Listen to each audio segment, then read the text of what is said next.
사랑하는 성도 여러분, 평안하셨습니까? 4월 4일 월요일 아침입니다. 함께 찬송가 397장 주 사랑 안에 살면 찬양하심으로 오늘의 말씀 시작하겠습니다.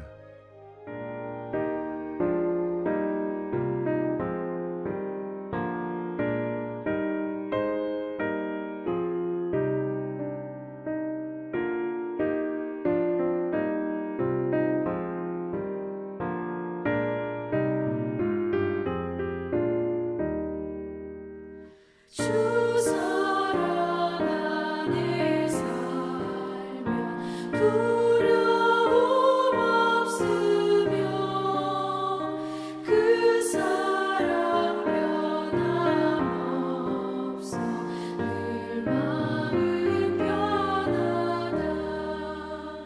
저 폭풍 몰아쳐서 내 마음 떨려도 주 나의 곁에 계셔 겁낼 것 없어라. 주 나의 목자시니 부족함 없으며 주 인도하는 대로 늘 따라가리라. 그 지혜 나를 깨쳐 내 앞길 밝히니 나 주의 길을 따라 주 함께 살리라.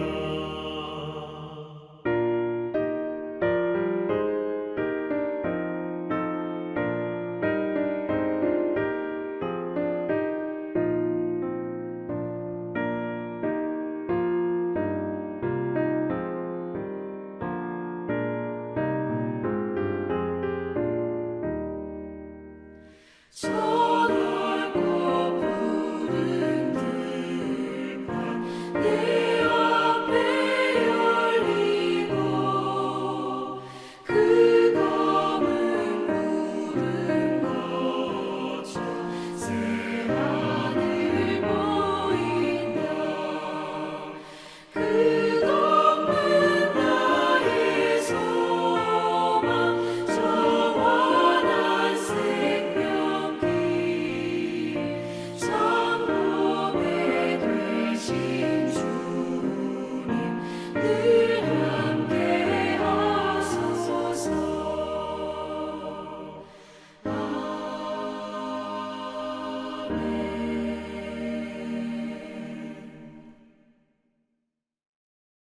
아멘. 오늘 함께 나눌 말씀은 에스라서 4장 1절에서 10절입니다. 사로잡혔던 자들의 자손이 이스라엘의 하나님 여호와의 성전을 건축한 다음을 유다와 베냐민의 대적이 듣고 스룹바벨과 족장들에게 나와 이르되 우리도 너희와 함께 건축하게 하라. 우리도 너희같이 너희 하나님을 찾노라. 아수르 왕 에할핫돈이 우리를 이리로 오게 한 날부터 우리가 하나님께 제사를 드리노라 하니 스룹바벨과 에스와와 기타 이스라엘 족장들이 이르되 우리 하나님의 성전을 건축하는데 너희는 우리와 상관이 없느니라. 바사왕 고레스가 우리에게 명령하신 대로 우리가 이스라엘의 하나님 여호와를 위하여 홀로 건축하리라 하였더니 이로부터 그 땅 백성이 유다 백성의 손을 약하게 하여 그 건축을 방해하되 바사왕 고레스의 시대부터 바사왕 다리오가 즉위할 때까지 관리들에게 뇌물을 주어 그 계획을 막았으며 또 아하수에로가 즉위할 때에 그들이 글을 올려 유다와 예루살렘 주민을 고발하니라. 아닥사스다 때에 비슬람과 미드르닷과 다부엘과 그의 동료들이 바사왕 아닥사스다에게 글을 올렸으니 그 글은 아람 문자와 아람 방언으로 써서 진술하였더라. 방백 르훔과 서기관 심세가 아닥사스다 왕에게 올려 예루살렘 백성을 고발한 그 글에 방백 르훔과 서기관 심세와 그의 동료 디나 사람과 아바삿 사람과 다블레 사람과 아바세 사람과 아렉 사람과 바벨론 사람과 수산 사람과 더해 사람과 엘란 사람과 그 밖의 백성 곧 존귀한 오스납발이 사마리아 성과 유브라데 강 건너편 다른 땅에 옮겨둔 자들과 함께 고발한다 하였더라. 아멘. 에스라는 바벨론의 포로기 시절 주전 458년경 2차 포로 귀환 때에 예루살렘에 도착한 율법학자이자 서기관입니다. 그가 예루살렘에 도착한 기사는 에스라 7장 이후부터 볼 수 있는데요. 에스라는 에스라서 1장부터 6장까지의 말씀을 통해 먼저 주전 538년 바사의 고레스 왕의 칙령을 통해서 이스라엘 백성들이 첫 번째로 포로 귀환했던 사건부터 성전을 재건하기까지의 역사를 기록해 주었습니다. 그러니까 앞에 6장까지는 에스라가 직접 경험한 것이 아니라 역사적 사실을 전한 것입니다. 당시 1차로 귀환한 이스라엘 사람들은 수르바벨 총독을 중심으로 해서 약 4만 2천 명이 조금 넘었습니다. 그들은 이스라엘 땅에 들어와 2년이 지난 후 옛 신앙의 중심이었으나 무너졌던 솔로몬 성전을 재건하는 일에 힘을 쏟았습니다. 그런데 성도 여러분, 그런 과정에서 이스라엘 백성들은 뜻밖의 난관을 겪게 되었습니다. 당시에 과거 포로민으로 끌려가지 않았던 사람들이 그 땅에 남아 있으면서 이스라엘 민족성은 크게 와해되었고, 많은 사람들은 이미 다른 민족들, 특히 아수르 이주민과 섞여 살면서 하나님을 섬기는 신앙에서 점차 멀어졌습니다. 그리고 그 땅에 영향력이 있었던 방백들은 앞장서서 성전 재건을 방해했기 때문에 결코 그 과정이 순탄하지 못했습니다. 우리는 이러한 사실을 에스라서와 학개, 스가랴 선지서를 통해서 확인할 수 있습니다. 특별히 오늘 본문을 보시면요, 돌아온 이스라엘 백성들이 성전을 재건하고자 했을 때 대적들이 접근해서 성전 재건을 방해하려 했던 사실을 보게 됩니다. 그들은 처음에 총독 스룹바벨에게 나와 자기들이 함께 성전 건축에 참여할 수 있도록 요청했습니다. 그러나 성전 재건의 역사는 유다 백성들의 사명이었기 때문에 결국 그들의 요청을 거부하게 되죠. 그러자 이후부터는 그 땅의 백성들이 유다 사람들을 약하게 하기 위해서 온갖 이유를 들어서 성전 건축을 방해했습니다. 그리고 결국 5절에 보시면요, 무려 고레스 왕 이후부터 다리오 왕이 즉위할 때까지 성전을 재건할 수 없었습니다. 성도 여러분, 우리는 본문을 통해서 하나님의 무너진 전을 세우는 이 중차대한 일에 방해하는 사람들의 갖은 도모들을 보면서요, 얼마나 세상과 인간의 안에 있는 악한 마음들이 하나님의 성전을 거부하는가를 알 수 있습니다. 그래서 결국에는 약 16년 동안이나 성전 재건이 지체가 됩니다. 그러나 성도 여러분, 그럼에도 불구하고요, 하나님께서는 학개와 스가랴 선지자들을 보내셔서 말씀으로 백성들을 깨우셨고 결국 하나님의 성전이 재건되었습니다. 그리고 그 모든 고통의 과정을 통해 유다는 더욱 하나님의 놀라운 회복을 경험하게 되었습니다. 이런 이스라엘 역사를 생각하면서 오늘 본문을 통해서 우리는 성전 재건을 막으려는 세상의 모습을 통해 두 가지의 교훈을 생각할 수 있겠습니다. 첫째로 성도 여러분, 세상은 온갖 거짓과 술수로 하나님의 임재를 상징하는 성전 재건을 방해한다는 것을 알아야겠습니다. 우리는 성전 재건을 방해하기 위해 대적들이 취한 여러 가지 전략들을 본문을 통해서 보게 되는데요. 공중권세 잡고 있던 사단 마귀는 결코 하나님의 일에 호락호락하지 않기 때문에 할 수 있는 대로 모든 것을 동원해서 하나님의 성전이 새롭게 들어서는 것을 막으려 했습니다. 그런 모든 사단의 방해는 그의 교만의 뿌리를 둡니다. 타락한 천사 사단은 피조물임에도 조물주 하나님께 대항하였고 하나님의 형상으로 지어진 아담과 하와를 유혹하여 자기와 같이 하나님을 대적하는 자로 끌어내렸습니다. 그의 전략은 뭔가 그들을 위하는 척하는 속임수입니다. 오늘 본문을 보시면요, 유다와 베냐민의 대적이 성전 건축의 소식을 들었을 때 먼저 찾아와 말하지요. 너희와 함께 건축하겠다. 우리도 너희와 같이 하나님을 찾노라. 그러면서 그들은 아수르 왕이 자신들을 이리로 이주시킨 날부터 하나님께 제사 드려왔다고 말합니다. 그런데 성도 여러분, 스룹바벨 총독과 예수아와 여러 족장들은 그들의 호의에 넘어가지 않고 단번에 거절합니다. 그들이 그렇게 거절할 수 있었던 것은 무엇보다 아수르에서 온 사람들이 애당초 자기들의 신도 섬기고 이스라엘의 하나님도 섬기려고 했기 때문입니다.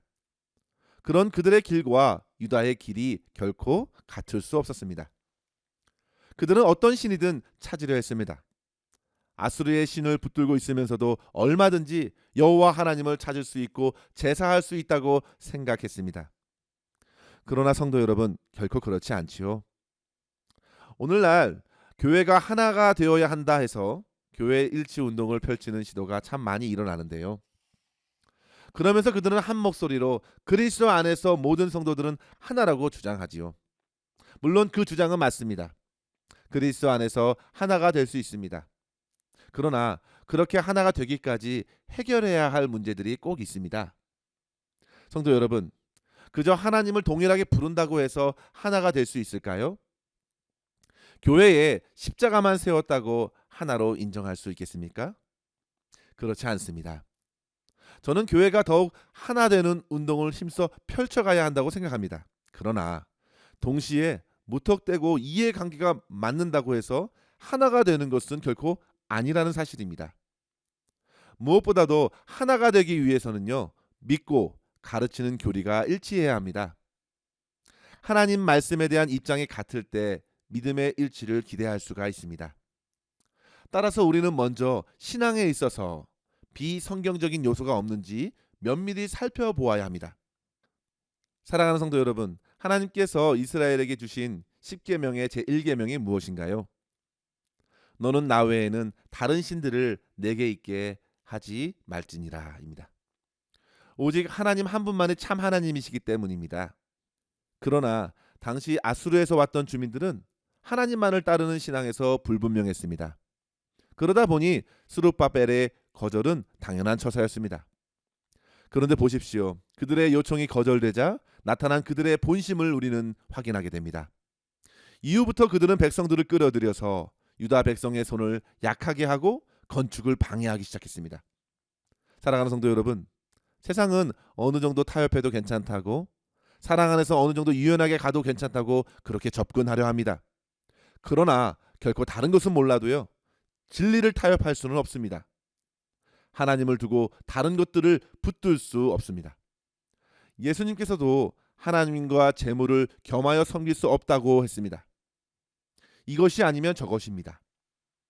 세상은 그렇게 자기의 본래의 본심을 호의로 가장해서 성도들 안에 주님을 향한 마음을 흔들기도 합니다. 그러나 결국에는 드러나게 되어 있습니다. 결코 영원한 비밀은 없습니다. 그들의 행한 바를 보십시오. 그들은 뒤에서 뇌물로서 관리들의 마음을 샀고 가능한 한 성전 공사를 막았습니다. 뿐만 아니라 이후에도 왕이 바뀔 때마다 조서로서 예루살렘 주민들을 고발하여 공사를 할 수 없게끔 하였습니다. 특별히 이후 방백 르훔과 서기관 심세의 고발 조서는 아람 방언으로 올렸는데요. 그만큼 그들의 문제에 대해 주변 여러 지역이 공감한다는 의도를 표출한 것이죠. 그렇게 왕의 눈을 가려서 성전을 다시 세우지 못하게 하였습니다. 성도 여러분, 그들의 과정이 얼마나 불이한가요? 철저히 세상의 방식입니다. 어떻게든 의도한 결과만 얻으면 된다는 식으로 밀어붙입니다. 그들은 결코 하나님의 자리를 자기의 삶에 허락하고 싶지 않습니다. 오직 자기들의 기득권을 계속 유지하기 원합니다. 어떻게 보면 예수님 시대에 자기 자리에 붙들린 종교 지도자들과 같은 모습입니다. 결코 자기 기득권을 내려놓지 못합니다. 그리고 수단과 방법을 가리지 않고 돈으로, 거짓말로 사람들의 마음을 빼앗아 하나님의 뜻을 막으려 합니다. 성도 여러분, 물론 그것이 어느 정도 효과가 있었습니다. 그러나 하나님의 뜻을 끝까지 막을 수는 없습니다. 결국 하나님께서 남은 자들을 통해 성전을 재건하시기 때문입니다.